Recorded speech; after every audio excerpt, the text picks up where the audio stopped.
Dans quel état d'esprit sont vos deux clients aujourd'hui? On imagine effectivement les conséquences du fait que leurs noms ont été jetés en pâture sur les réseaux sociaux. Ça a des conséquences très directes pour eux. Et vous allez engager des poursuites, c'est une Ah question oui, oui. supplémentaire. Alors, déjà, quand je suis arrivée en garde à vue, je peux vous assurer que mon client que je connaissais précédemment, pour l'avoir accompagné dans d'autres procédures, mais pas du tout judiciaires, quand je suis arrivée, déjà, moi, mon état d'esprit, c'était qu'il était totalement innocent.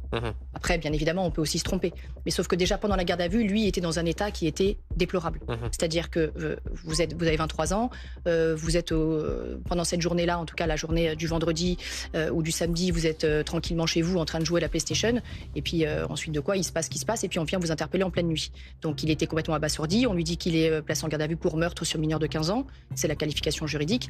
Donc c'était de pire en pire. Et quand il est sorti et qu'il a vu tout ce qui s'est passé sur les réseaux, je peux vous affirmer qu'aujourd'hui, la situation est très sensible pour lui, pour Cléa et pour leurs familles respectives. C'est la raison pour laquelle il est hors de question qu'on laisse passer ce qui s'est passé. Je ne laisserai absolument pas les choses continuer ainsi. En accord avec le parquet, il se passe des choses. Je dépose plainte pour violation du secret de l'enquête, pour recel de violation du secret de l'enquête, pour atteinte à la probité.